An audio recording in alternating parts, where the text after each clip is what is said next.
This episode of the Productivityist podcast is brought to you by Gusto. Now, what is Gusto? Well, it rhymes with musto or rusto, as in let's do it once more with Gusto.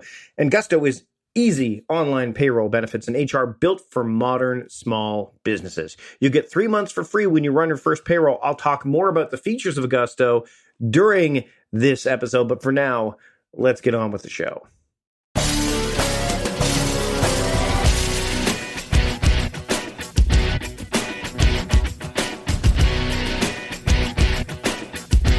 Welcome to the Productivityist podcast. I'm your host, Mike Vardy, and this week on the show, I am holding a book that I have been poring over numerous times. There's lots of great value in this book, and there's lots of great value in this discussion today that I have with James Clear, the author of this book, Atomic Habits, an easy and proven way to build good habits and break bad ones. I've known James for a number of years. This is the first time I've had the chance to chat with him on one of the podcasts that I've hosted.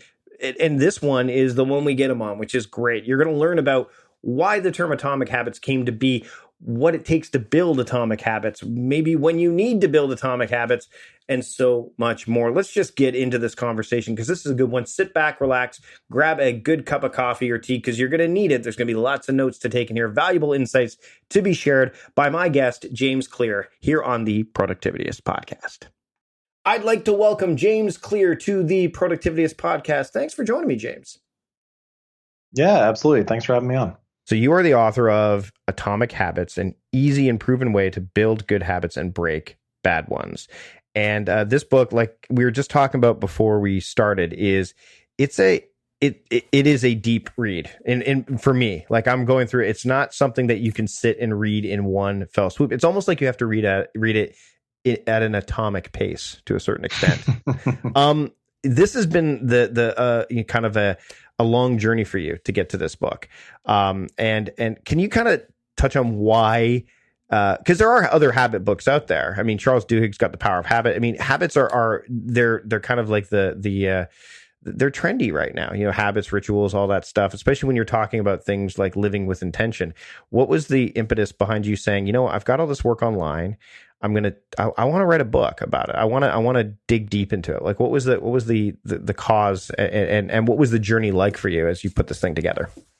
Well, the journey involved a lot of suffering. We can get to that later. But I think there are two main lenses to look at this book through. So the first is anytime you sit down to write a book, like for me, I spent 3 years writing about habits. Then I signed the book deal. Then I spent 3 years researching and writing the book itself.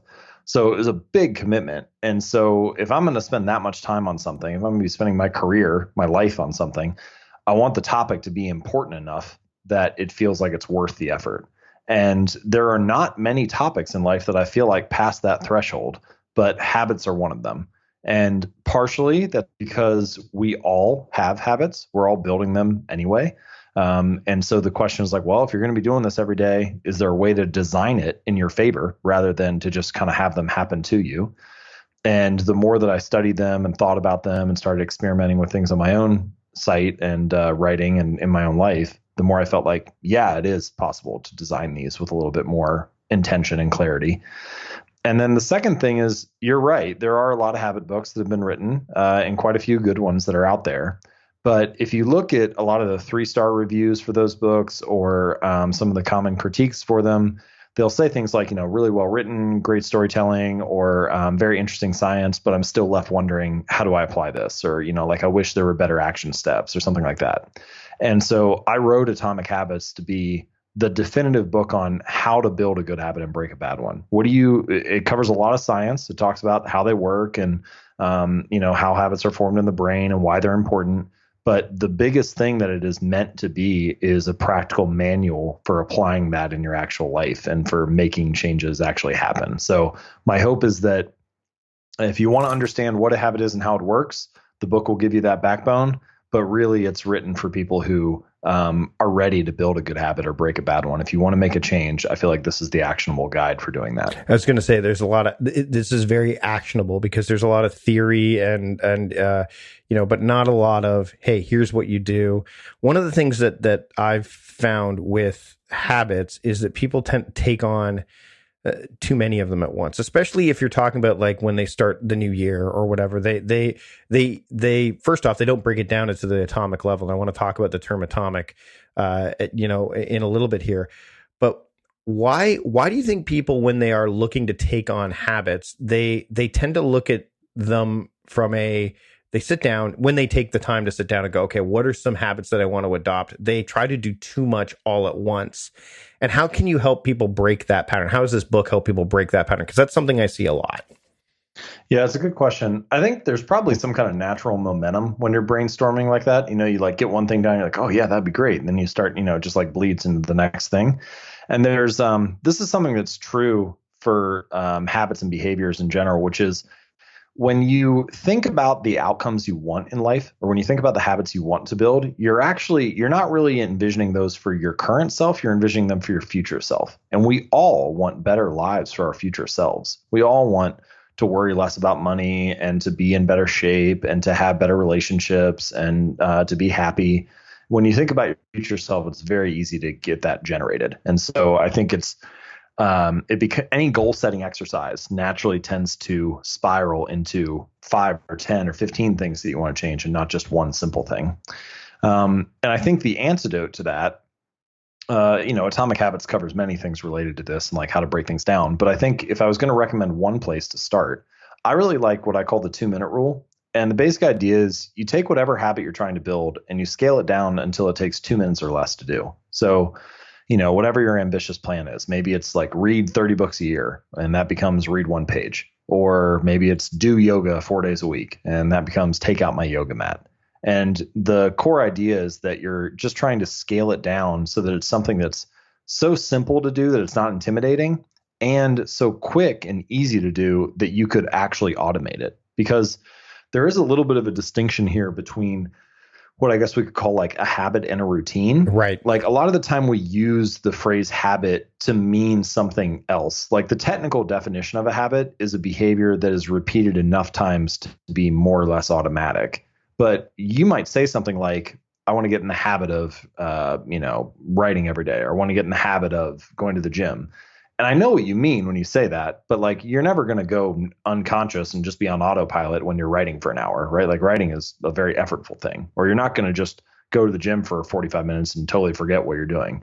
It's not like you can do it mindlessly and automatically, like brushing your teeth or tying your shoes. So the key insight here is you can make the first 2 minutes automatic. Like you might have to put effort in during the workout, but you can build a habit of changing into your workout clothes as soon as you get home from work. Or you might have to put effort into writing for an hour each day, but you can make it automatic to wake up, grab a glass of water, and open up Evernote and start writing the next article. So the 2-minute rule kind of helps you scale it down and make it easier to get started. How important is it to slow down when you're trying to develop a habit? So let me give you an example. You talked about workout clothes, and I've been reading a lot of articles about, especially, as you get closer to the end of the year and people talking about how to be more productive. Fast Company brings out their annual list of the most productive people and their thoughts. One thing that came up was this idea that you talk about getting your workout clothes out. Some people sleep in their workout clothes because it's one step removed, that they one little bit of friction that they can remove to get them that much closer to working out. How important is slowing down to really get these things down to their smallest or atomic level so that it does make adoption of the habit easier? And then secondly, how do you recommend people get to that level of slowness or deliberation so that they can really be sensible about it, as opposed to just saying, okay, I'm gonna go do yoga. Sure, I'll put my mat out. And then that doesn't necessarily work because it wasn't necessarily the right trigger or the right activity for them to that 2-minute activity that you're talking about. Yeah. So the process of behavior change almost always starts with awareness. Now, your behavior can change without you being aware of it. Like there are a bunch of studies that have done this. They change something in the environment and you act differently, even though you don't realize it. But if you want to design your habits, if you want to be in control and not have your behavior happen to you, then you almost always need to start with some level of awareness. So slowing down is a way to notice what you're doing. And this is why one of the methods I mentioned in the book is what I call the habit scorecard. And basic idea is you just start at the beginning of your day and you list out all the behaviors that you're going to perform. So, and I wake up, I turn off my alarm on my phone, I check Instagram, I get out of bed, I make my bed, I take a shower, I get dressed. Like, you just go through your day in granular detail. And then after you have that list, you can assign a positive sign to it, a plus sign if it's positive, negative, a minus sign if it's a negative habit, or just an equal sign if it's fairly neutral. And the point of that is not to like feel guilty or to judge your behavior. It's to become aware and slow down and see what's actually going on. And once you slow down and like see the links in the chain, you see the different behaviors you're performing each day. That clarifies a little bit where to insert a new habit or where to step in to change that routine. And like you might notice that the bad habit that I have is I'm like checking Instagram too often. And then once you have that list, you see, oh, well, one of the things I do is I wake up and I turn my alarm off, and then I start scrolling on Instagram before I've even got out of bed in the morning.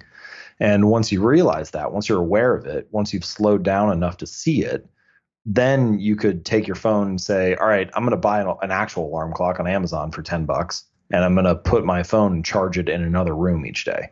And so that changes it. Or maybe you have like a bathroom attached to your bedroom, and you just charge your phone in the bathroom on the counter rather than next to the bed. And so when the alarm goes off, you got to get out of bed, go turn it off. And then by the time you're in the bathroom anyway, you're like, oh, I'll just get in the shower. And maybe that's enough to change your Instagram habit. But the point is that you only start to see those different levers, those different change points when you've slowed down enough to pay attention to what you're actually doing. One of the things that you talk about the alarm, I'm notoriously bad at waking up in the morning. I'm a night owl, and I'm totally fine with that. But one of the things we actually got an alarm clock a few years ago is the one that drove off your table, and you actually had to chase it to turn it off. I think it's called Clocky, if I remember correctly. I think you can still buy it. But what eventually happened is eventually I just ignored it. Like it was like it had no longer worked. What do you do when these kind of triggers or these habits, once they become so automatic or even a routine? I know you touch on this in the book too, but they either they don't activate you in the same way. How do you recommend that people kind of reconcile that so that they don't lose momentum or that they don't fall back into kind of that old habit that they were trying to get rid of, or they adopt a brand new bad habit that is definitely not going to get them to where they want to go? Yeah, that's a good question. So I think that this is why, and I mentioned this in the book. So, I talk about an atomic habit, a small change, a little 1% improvement. And then I say in the conclusion of the book, the holy grail of habit change is not a single 1% improvement. It's like 1,000 of them, all layered kind of on top of each other and working toward the same goal.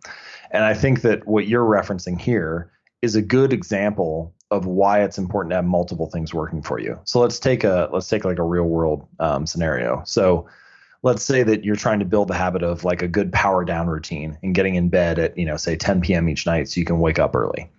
And you might do something like set an alarm on your phone at 10 p.m. each night. And when the alarm goes off, it has a little message that says like, time to go to bed, like brush your teeth, get ready, that type of thing. And maybe the first few nights it actually works and it gets you to do it. But then at some point, maybe you're like watching a Netflix show or browsing YouTube or whatever, and your alarm goes off and you just see it and you just like turn it off and kill the alarm. And then, like you keep on watching and then you're up till like midnight that night. And so it starts to lose its efficiency and effectiveness. And I think something that you could do in this case, and this is an example of what I'm mentioning, this idea of many small things organized toward the same goal, is rather than only having the alarm and trusting that cue to like spark the habit, you make a variety of 1% changes, all organized toward the goal of getting better sleep or getting in bed each night. So this could be things like you can test different types of mattresses and figure out the one that leads to the best night's sleep for you. You can buy blackout curtains so that your room is dark and you tend to sleep well at night. If you're in a noisy environment, you can get earplugs or earmuffs or something like that so that it can be quiet. You can buy, there's a device called the Chili Pad that you can put on your mattress that basically keeps your bed at the ideal temperature to sleep so you don't get too hot or too cold while you're in bed. And then you can have your little alarm on your phone to remind you, hey, it's 10 p.m., time to go to sleep. But you can also do some other stuff. Like one of my favorites is you can buy an outlet timer, which is it's a little device. It's kind of like an adapter or a surge protector, and you plug it into the outlet, and then you plug your electronics into that outlet timer, and you can set the timer to kill the power from that outlet at a particular time. So one of my friends, he bought one and he plugged his internet router into it and then set it to kill the power at 10 p.m. each night. So it gets to 10, can't watch Netflix, can't browse the web, it's time to go to bed. And things like that. I love little solutions like that where it's, I just named 5 or 6 things, but imagine you have all 5 of those working for you.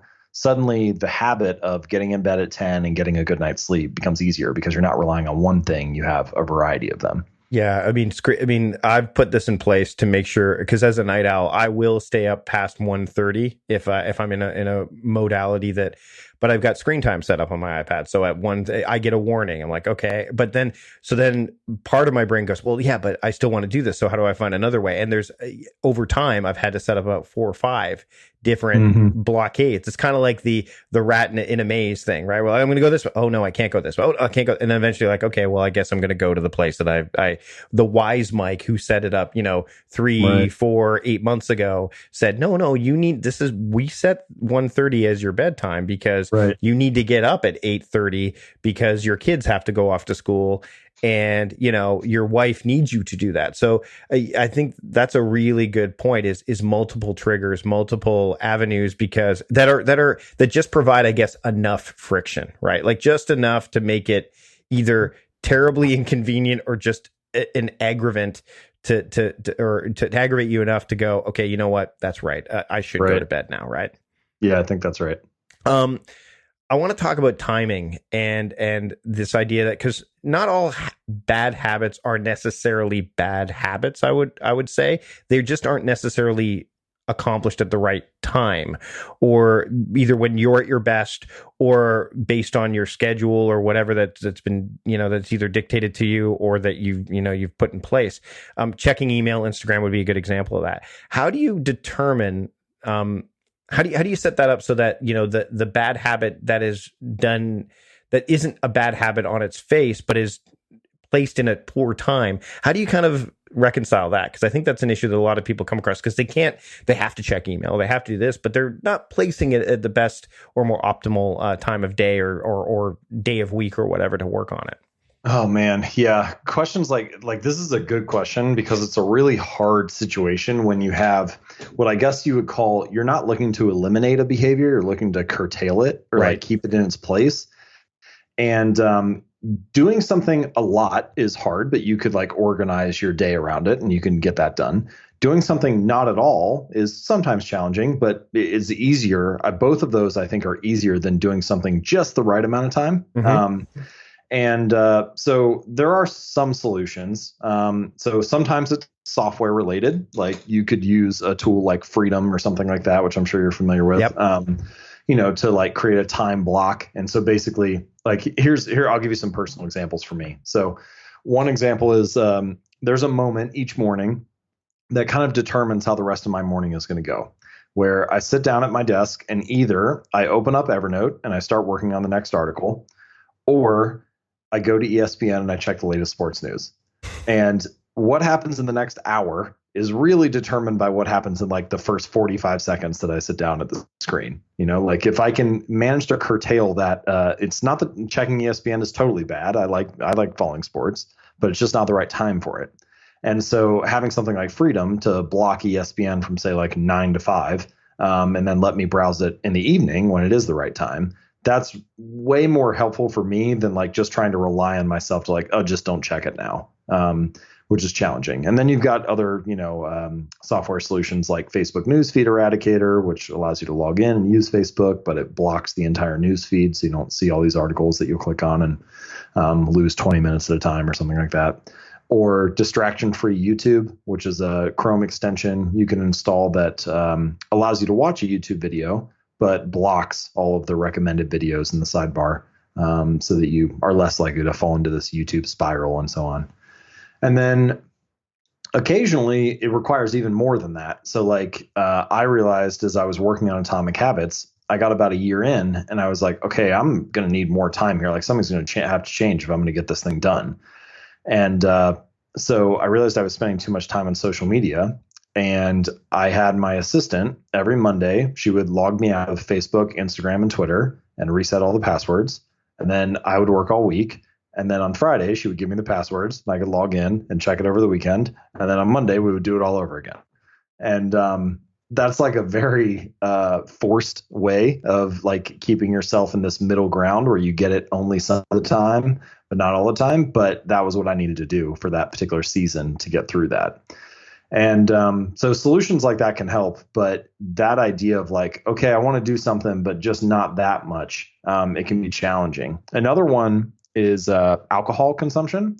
So I found that if I have beer in the fridge, especially if it's in like the door or the front of the like fridge where I can see it as soon as I open it up, I'll grab one every night just because it's there. But if I tuck it all the way in the back underneath the shelf so I can't see it when I open the door, sometimes it'll sit there for weeks without me even realizing it. And so environment design can help a little bit for some of those things. It's not going to like curb a true addiction, but if you can make your bad habits less visible, then often you will only do them when you actually consciously think of them and not do them just because it's visible and you can see it and it's just a response to the environment. Right, right. You talked about seasonal. You talked about seasons there, and I think that's an interesting thing to wander down for a little bit. Is that not all habits or activities are consistently done year round, right? So, this idea of seasonal work and seasonal habits, is that something that you dive into at all in the book? I mean, I want to make sure that people who are listening go, yeah, I need to do this, but not every day. It needs to be something that I check sporadically every once in a while, like per season, or better still, certain things change with the seasons. For example, where I live right now, and this is a deterrent for me for sure. I'd love to go out and do some running. But in the Pacific Northwest, from November until May, if you don't get hit by rain, then it's an anomaly because it's raining literally. Basically you're taking vitamin D from November 1st until the end of April because the sun doesn't come out in the cloud. I mean, I'm looking outside right now and it's raining, and it's one of the last things you want to do. So can you touch on a little bit about the need to either alter things during different seasons or different periods of time, like you just talked about? Yeah, so I first started thinking about this with respect to larger seasons in like life. And I think this is I asked myself this question a lot recently. It feels like an important question to me, which is what season am I in right now? Right. So for example, like I'm young, I don't have kids yet. And so the season that I'm in is very career focused and very focused on like personal health. And so there are some things like the amount of work that I put into the book, for example, that makes sense during this season. But when I have kids, like that's going to signal a different season. And so my habits are going to have to change, like there'll be more family related habits and less career related ones, for example. Now, it is also true that you do still need to make choices. Like, for example, I would love to learn to play a musical instrument, but it's not the right season for that right now. Yeah, I don't have kids. I have time to do it. But every hour that I would put into learning the guitar or something is an hour that I don't get to put into writing or building finishing the book or building my business and so on. And so it just isn't the right season for that. So habits change with seasons, and that's fine. I think a lot of the time, especially I just spoke at an event last week, and a young mother came up to me afterward and was all worried about the fact that, like she isn't able to do some of these things that she was able to do 2 years ago before she had her little toddler. And it's like, I hear you. I'm ambitious too. And like, there are a lot of things I wish I had time to do right now that I don't, but you're in a different season, and that's fine. You don't need to feel guilty about that. So I think generally that's definitely true that habits change with seasons.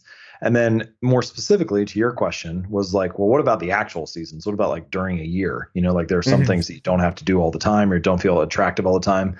You mentioned running outside in the rain in the Pacific Northwest. I've had other readers tell me, try working out in a gym in Austin, Texas in July. It's like, no thanks. Yeah. There are a lot of people who are like, I like lifting weights, but not that much,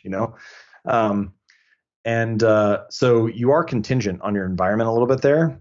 And in that case, I think it can be two strategies can be helpful. So the first strategy is if it's something that is done infrequently enough to actually be a habit, then it makes sense to automate it or schedule it whenever possible. So like rebalancing your investment portfolio. That's something that most people are, if they bother with it at all, are only going to do like once a year. That's never enough to be habitual. So either use a robo advisor or some kind of software to automate it, or schedule a meeting with your financial planner, some standing meeting every January or something where you review your portfolio and then you rebalance then. So basically let the calendar or the software do the remembering for you, because the habit's not going to stick because it's just not repeated enough. The second strategy though is that even if the environment is not primed for the behavior you want to build, you'll still stick to it if there's a strong social reason. So many of our behaviors are socially reinforced. And I've seen this in my own life with this CrossFit gym that I work out at. Mm-hmm. CrossFitters are crazy. They're like obsessed with working out. And one of the things that gets it to stick is the community. They go to dinner together. They like have parties together. Imagine people doing that at like a Gold's Gym or an Equinox or something. Like it would be so weird. Everybody just goes in there and does their workout for like 30 minutes.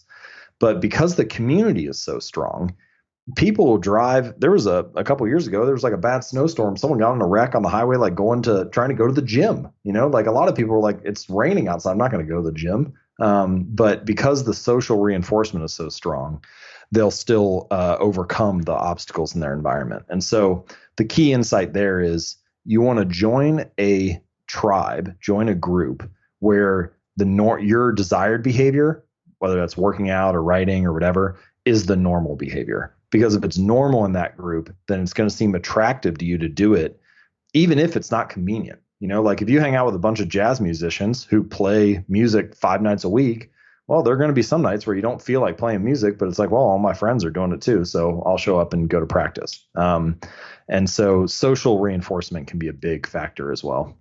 Meal planning is important because it prevents us from being a disappointed wreck when dinner time comes around and we have no clue what to make, or even if we have the ingredients to make the meal. It's a time and a money saver, but most importantly, it frees up valuable brain space. Creating a meal plan prepares us for the week to come and gives us peace of mind that we're organized and can feed ourselves and our family. That's why I do it, and that's why Plan to Eat helps me do it. Your subscription includes access to the Plan to Eat website and fully featured mobile apps on iOS and Android. And Plan to Eat gives you the tools to clip and organize recipes from any website, the ones your family loves and that fit your dietary preferences and needs. And you can create a meal plan around your schedule. Then what happens is the Plan to Eat software automatically creates an organized shopping list based on your plan. So sign up for your free trial at plantoeat.com/timecrafting. That's plantoeat.com/timecrafting. The coupon will be automatically applied to your account and can be used when you're ready to subscribe. It's valid for new customers only. Give Plan to Eat a try today. We're going to take a break from the podcast to talk about our sponsor, Gusto. Now, everyone loves payday, but loving a payroll provider, well, that's a little weird. Still, small businesses across the country love running payroll with Gusto. Gusto automatically files and pays your taxes. It's super easy to use, and you can add benefits and HR support to help take care of your team and keep your business safe. It's loyal, it's modern, you might fall in love yourself. There's lots of other great things that Gusto offers, such as automatically filing and paying all state, local, and federal payroll taxes. You can sign, store, and organize employee documents all online. It was named by PC Magazine the best online payroll of 2018, the best HR software of 2018, and the best benefits administration software of 2018. 4 out of 5 customers reduce payroll errors after switching to Gusto, and 62% of customers find Gusto's customer service is better at resolving issues than their previous payroll providers. Gusto works with you. Unlimited payrolls, off-cycle payrolls, multiple states, multiple schedules and pay rates, direct deposits, checks you can print yourself, employees and contractors, everything that you could absolutely need. So here's the deal. Listeners of this podcast, that's you, get 3 months for free when you run your first payroll. So try a demo and see for yourself. Just go to gusto.com/timecrafting. That's gusto.com/timecrafting. time crafting. I'd like to thank Gusto for sponsoring this episode of the Productivityist Podcast. Now, let's get back to the show. We've been talking about apps and different tools that you can use, and I want to touch on this idea because I've used this as well. Is the idea of if I want to make something stick or I want to make something consistent and I don't want to have to think about it. Yeah, apps make sense. Whether it's a to-do list app or there's plenty of, gosh, you've probably seen more habit tracking apps than I have. You're probably one of the few people that have. But I want to talk about like where people, what I come across with people is they'll be hesitant or they'll have this bias in place. We're like, no, I'll remember it. Or no, I don't need to write that down. I've got it. And, the old adage, I think Field Notes quotes is I'm not writing it down to remember it now. Later, I'm writing it down to remember it now. This idea of getting it out of your head and putting it in some place that you can trust. Because let's face it, you can't trust your brain.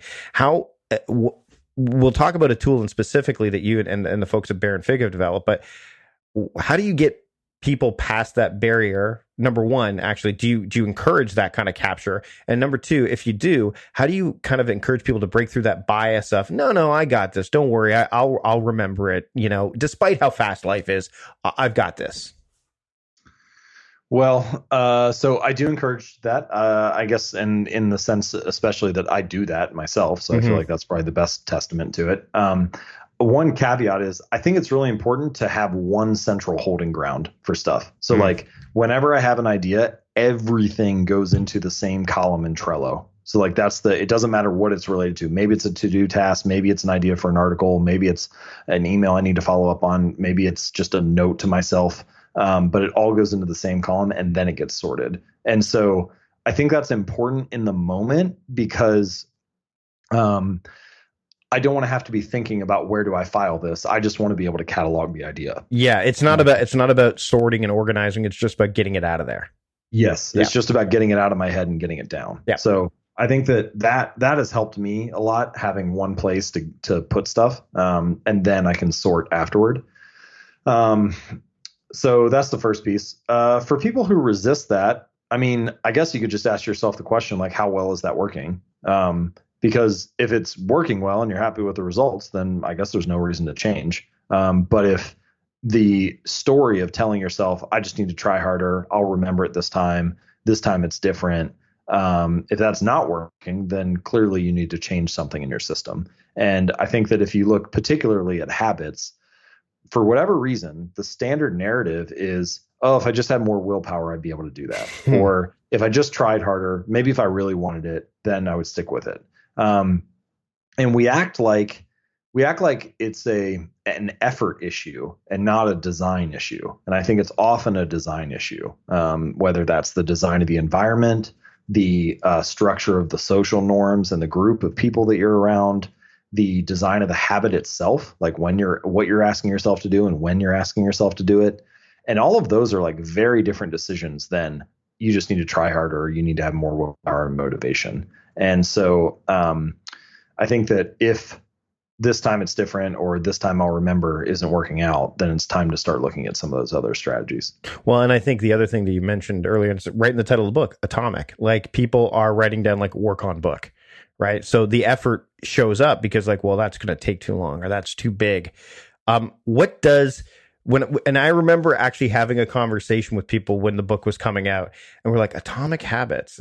For me, it was interesting because I didn't think of habits at that kind of with that kind of connotation attached to it. I definitely, and I've written about this. I actually there's a Medium article. I'll link to it. I actually quote you from an article I think that you wrote for Susan Cain for her Quiet Revolution. I think that you were. Yeah. I said this is what it broke down to. So you can read that if you don't want to hear James talk about the 3 different reasons what atomic means. But for me, it was like, for me, I wrote it because I talk about a project has particles. So I kind of like said, hey, let's riff on this a little bit, because I think most people will write down a project. They'll write down a task. It'll be like work on book. I'm like, that's not a task. That's a project. Like a book is a project. So you need to break it down to as small of components as you possibly can. Can you talk about that term atomic and how, first off, how you kind of said this is the right word to describe it, and secondly, what that word kind of means and the kind of prongs that word means when you attach it to habits? So I like the title of the book now, but I actually was unsure about it early on. And what's funny is that if I think back to my initial reaction of what are some very popular titles now, often I actually have a like fairly negative reaction early on. Like I remember the first time I heard 4 Hour Work Week, I like did not like the title at all. Right. Or even like my good friend who's passed away now, Scott Dinsmore. First time I heard Live Your Legend was the name of his site. I was like, it just didn't land with me right. Yeah. But it's funny that like those titles and many others that didn't quite sound right at first. I think there's something to if a title catches like sometimes if it doesn't sound right, it's sometimes it's bad, but sometimes it's a signal that it stands out. Like it's not normal. It's not easy to brush away. It's not like, oh yeah, that sounds like a standard title. And that's important because it needs to be memorable. It needs to have like even if people have like a negative reaction to it, you don't want it to be too negative, but you do want your title to invoke emotion. You want people to feel something or to think something, to at least like have a reaction to it, because that means they're going to remember it. If it's so bland that it's not memorable, then that's I think even worse. So anyway, I was a little unsure of it at first, but I ended up settling on it and really like it now. And I chose the phrase atomic habits for 3 reasons. So the first meaning of the word atomic is what you would expect, like tiny or small, like an atom. And that's a key piece of my philosophy. Like habits should be small and easy to do. The second meaning, and the one that's often overlooked, is an atom or atomic also means the fundamental unit in a larger system. So like atoms built into molecules, molecules built into compounds, and so on. Kind of like how you said, like what are the particles of your project? Like tasks built into projects. Right. And I think we could say that habits are kind of like the atoms of our lives in a way. They're like these little routines, these tiny behaviors that you do. And when you layer them all together, you end up with the system of your daily routine. And then the third meaning of atomic is the source of immense energy or power, like atomic bomb, that kind of thing. And I think that if you combine all 3 meanings, then you understand the narrative arc of the book. And this is why I ultimately settled on the title, is because if you make changes that are small and easy to do, and you layer them on top of each other like units in a larger system, then you can end up with some really remarkable or powerful results in the long run. Well, and I think the other thing you mentioned, Tim Ferriss's 4 Hour Work Week, on its face, it's like, you mean I only have to work 4 hours a week? And really it means no, it only feels like you're working 4 hours a week. That's really kind of the crux of it, right? So I think that I wanted to bring that to the attention of people because the term atomic, it's one of those things where it's like, I think people, like you said, at their face are going to go, oh, like tiny, like, the building blocks. But, the more, and again, going through the book, what I loved is there's the actionable component to it, which is so critical because, like you said, there's lots of theory, there's lots of science around the cue, routine, reward, all that stuff. But like, okay, how? And we talked about apps, and I use apps as well, but I'm also a bit of a paper junkie. And anyone who's followed my work for a while knows that I'm a huge fan of Baron Fig stuff. My wife is like, you cannot buy any more pens. You cannot, like, what are you doing? You don't need 7 Squire pens. I'm like, yeah, but this one's orange. So you and the folks at Baron Fig have put together a product that kind of, you talked about like the power of a system and stuff like this. Can you touch on it a bit? Because I know I've talked to Joey about it as well, who's the founder and CEO. But I want to talk a bit about what brought you to the table with this, and when you were kind of putting this thing together, was there hesitation? Because I know that it's very, like it's very personal and very subjective, and all of a sudden you're putting this framework in place that might almost feel too rigid and maybe not fluid enough for people to kind of work with. So can we touch on that a little bit? Yeah. So as you mentioned earlier, I have seen many, many habit apps. I get pitched them all the time and asked for my thoughts on them and so on. So I've seen a lot of digital solutions. I've also seen quite a few manual solutions, whether they're productivity journals or daily journals or gratitude journal, like things like that, whatever it is related to building some kind of habit. I've seen a lot of those. And my typical complaint with any of these systems is that they are too rigid and fixed. If you take like most of the journals that are out there, they don't look like a notebook. They look like a template. Like you're being handed a sheet that says like, fill out, these are going to be your top 3 things for the day. And these are the 5 things you're grateful for. And these are the like, whatever the different things that you have to, your most important task, or the date goes up in this top right corner or whatever. And if you want to do anything outside of that template, that piece of paper becomes useless, because that's what it's like literally printed. It's not a notebook where you can write. So Baron Fig, I think, produces the highest quality notebooks that you can find. They're certainly one of the premier manufacturers of notebooks and accessories, pens, and so on. So I thought they were great to partner with. Quality is really important to me. And then secondly, from the very beginning, I wanted to solve that problem of how do we create a notebook or a journal that makes it easier to build habits, is actually useful in daily life, but is not so fixed that you can only do it the way that, we're saying to do it. And so what we settled on is the vast majority of the journal. It's called the habit journal. It's called the Clear Habit Journal. And the vast majority of it, like 180 pages or so, is what we call a split grid, but it's basically a dot grid. And then it has a few custom markings on it that make it easier to divide the page into halves or thirds. So if you're into bullet journaling or making some of those kind of layouts, it'll be like super simple for you to use. You don't have to count dots or anything. And there are, so anyway, the majority of it is you can use it the same way that you would use any dot grid notebook. And then at the very beginning and the very end, there are 2 sections that are particularly useful. There's a section at the beginning called 1 line per day that makes it as easy as possible for you to build a daily journaling habit. And basically there are 31 lines on each page, and you can create a prompt for yourself. Like the one that I've been using is what happened today. And so each day I just write down where I am and 1 sentence about what I did. And so suddenly I'm looking back on it now. It's the first time that I've actually stuck to a journaling habit each day. I think a lot of people don't journal because they think it needs to be, like a page or paragraphs or something like that. And they do it for a week, and then it starts to feel like a hassle. And so the idea, similar to the 2-minute rule that we talked about earlier, is to make it as simple as possible to build a journaling habit. So that's the section at the very beginning. So there are 12 pages for that. So 1 for each month. And then there's a section at the very end that has a habit tracker template. And so you can basically write down the habits you're trying to build. Like mine right now, mine says journal, read 1 page, and stretch for 1 minute. So those are the 3 habits that I've been tracking this week. And each day I just put a little dot or a little X on that day when I do it. And once again, there are 12 of these, so you can see it for each month of the year by the time you fill the whole journal out. And these pages are also perforated. So if you'd like, you can just tear out your tracker and set it, on your desk at work or your refrigerator in the kitchen or wherever.